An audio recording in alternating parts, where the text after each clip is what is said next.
Yeah, my name's Tim Hailey. I'm an artist. This is at the Farrington Smith Gallery. This is Cheryl Hayes, who had the unfortunate task of being my graduate school advisor. It was a pleasure. It was I worked you overtime at University of New Orleans in the early to mid '90s. Yeah. And in the MFA program. And she's going to see some work here that is kind of somewhat familiar. Yeah. Because this work is a lot of it is revisited. Resto-modded pieces that were laying around my house for, 30 years. And that's the title, Redux. And some of these things are from graduate school and have been predominantly redone. Right. I cannot wait to see them. You mentioned cream of wheat. Yes, I did. You might recognize this as one half of the cream of wheat. Here's the bowl of cream of wheat. Yep. Right there. I do remember that. And so this was a really ugly painting. Do you remember that? I remember them having your individuality and your thought process and a strong connection to your childhood and the influence of your early life. Mm-hmm. Do you remember how poorly painted much of it was? This kid. This is supposed to be like a kid on his way to school, and he ended up looked like if Richard Nixon's face were on Mount Rushmore, it would be chiseled in paint the way he was. I think Doyle used that expression, chiseled in paint. Well, speaking as a painter myself, you and I both know this is an evolution in process. There you go. Well, did I cut you short? Not at all. So I took so that piece was there, and I traded the other half of it. There was a race car crash on paper. Yeah, I traded that to a lawyer in town for legal services I needed to prolong my stay at the warehouse I was living in that was being torn down. Oh. So I traded that to him. So I had this. I didn't have the rest of it, and so I decided to kind of take stencils of different characters and things that I had and spray paint lots of different images, textures, or patterns, and was whatever. It a random selection of stencils? Somewhat. But I, play some around, see what I like, see what worked. Right, and but you were looking to build some texture and surface and value? Mainly build some complexity to obfuscate my ham-handed painting and put down a sort of let some things show through, things that I like. I always liked that shoe. I always liked her little skirt. Yeah. And let some things show through and even sort of the bowl of cream of wheat up there. But create a new background for me to paint this mushroom cloud over the top of it. And you kept that part fairly monochromatic with just black, white, gray values and the blue. And then this fluorescent orange that looks strongly like a mushroom cloud. Tell me about that decision. Well, so the whole theme of that artwork to begin with, like the cream of wheat theme, was that, in the commercials from when I was a kid, if you sent if you fed your child cream of wheat before they went to school, they were going to be protected from colds and flus all day. Yeah. So and then in a commercial, the bowls of cream of wheat followed them to school. Yeah. I got a few years on you, but I remember that. Yeah. Okay, all right. So I basically kind of kept the same theme as the original piece, but condensed it into one canvas. And yeah. I had recently done, we'll get to it in a little bit, a painting of the Space Shuttle Challenger explosion cloud. So I wanted to do a similar thing, different explosion cloud. on this? I'm reading the connection, and seeing the mushroom clouds makes me think of the documentary videos that I saw where teachers were telling students to get under their desks if there were a nuclear explosion, And we'll get to that would protect them. We'll get to one of those too, because that was, you might remember, I did some paintings with those images I do. back then as well. Yes, I remember you quite fondly. And that you were usually carrying a beverage. A while beverage talking of all about your work. times. So let's work this way. Okay. So I can continue the same theme of paintings from grad school that have been pushed into the background, sort of a fuzzed image to paint then something on top of. And these were part of the grid of paintings that were shown with the big race car crash. Mm-hmm. And then I painted over the tops of them and under the walls, right, with a linear thing. And they were, again, kind of just quickly painted to be components of this. I don't know what worked for me as a conceptual pairing of things in those days, but now made into these individual paintings. I saw then, to some degree, and even a greater degree in this work, a connection to some of David Sally's earlier work, where the foreground and background image didn't have an apparent relationship, but upon closer examination, you could understand the psychology of those relationships. Yeah, I generally have an idea in mind sometimes, but it's definitely then and in these. The overlap, the image on top is two young women and a concrete lawn ornament of a burro pulling whatever you call it, a cart. Yes. They're used as planters, right? These concrete lawn Right. ornaments. So he's playing Twister with the two young women. Right. The game Twister, also from the Cream of Wheat era. Right. And they're fuzzed over images of couples. It doesn't really matter much, but they're images of couples in these images. All of them. So Yes. couples here, and for this continuing Yes, I don't body. think of them as a couple because they're two children, but these are like adult couples. Jack and Jill, though, in my head. Yeah. Well, so this was a Tom Lanham used to have show artwork at his house. He called it Not the Living Room Gallery, and so I had made a painting. First I muraled out his dining room, and then I made a painting to fit his dining room table on plywood. Right. And then cut it up into a jigsaw puzzle and piled it up on his dining room table, and people would assemble the painting and during the opening.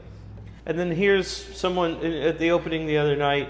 Some people started assembling Right. this one, and so that would be one of the images that was partially one of the images that was on the original painting.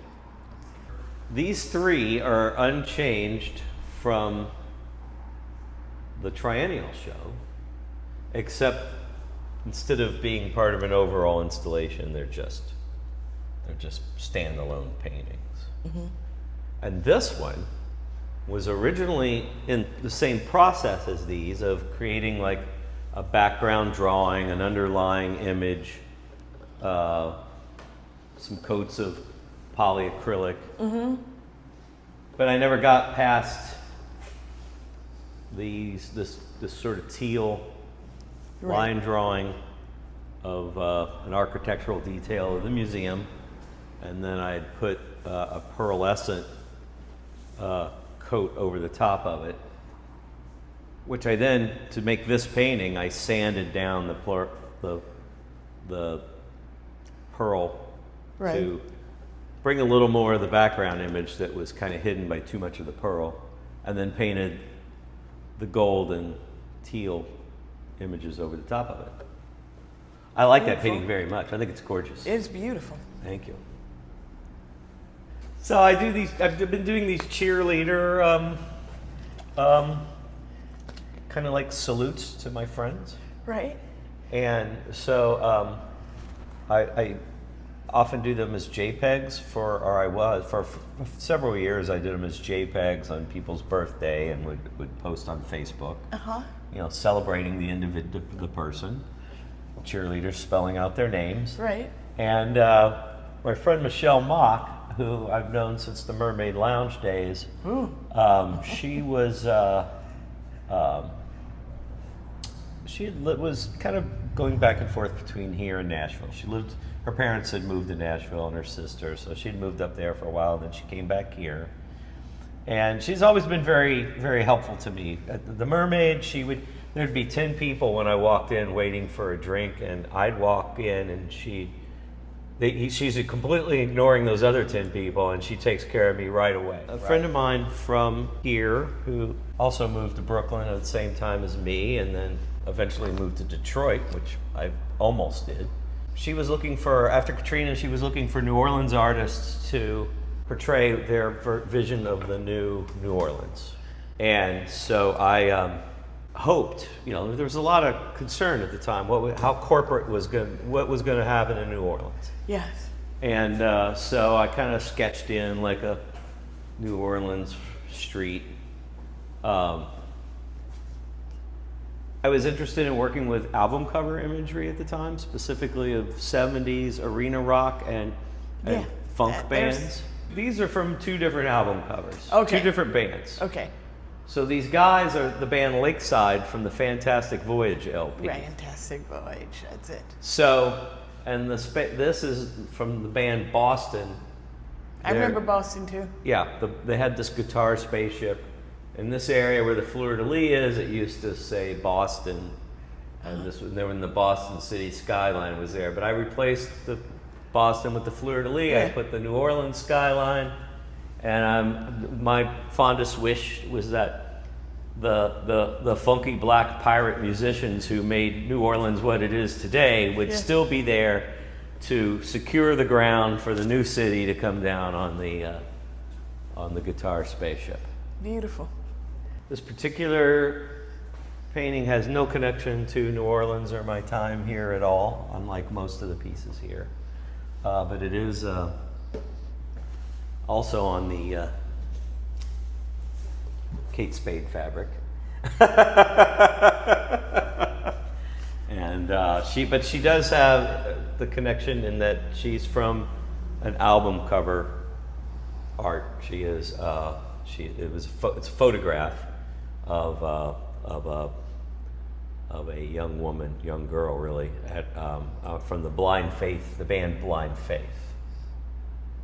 You may be able to tell there's like a sort of a ghosted image I took.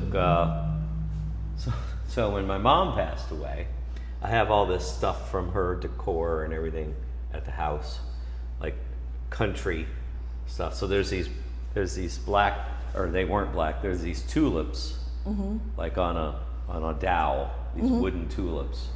So I kind of laid them down, kind of lightly spray painted an image around, or some, to create a sort of stenciled image of the tulip there. Nice. There was another piece, kind of like those over there. There was another painting that butted up to that that I haven't refurbished. It's kind of beaten up, and I've just sort of kind of decided to show this as it is without that, which they take that complication away. I basically kind of went over all of this and repainted it to put it, to freshen it up. Yeah. And made that gold instead of the sort of taupe that it was. And but yeah, like you were talking over there, the kids diving underneath the desks to protect them from. Yeah. I don't think anybody believed that then. And last but not least, the Shower Master photographs. I did a piece at the Mermaid Lounge in 1999 after I'd moved into my studio and I didn't have a way to bathe myself. And so I would go around town, visit people, and take showers. Right. Usually I'd call them up, say, hey, can I come shower at your house? And I'd shower, and that would end up being like a 2-hour extravaganza of a social visit, right? Lunch, coffee, drinks. And so I'm realizing that this is going on, that this is an art piece. These showers that I'm taking at people's homes are an art piece in and of themselves, but how do I bring this into a gallery setting? And so the Mermaid Lounge had a full bathroom adjacent to their gallery, but it was unused. Right.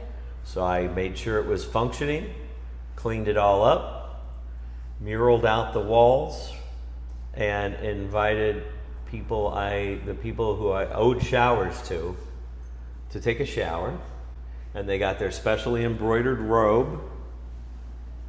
I had an underlying color scheme of pink and brown, so you chose whether you wanted pink or brown. There were pink drinks and brown drinks.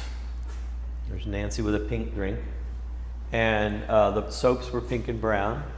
And they had complete privacy while taking the showers, but I wanted to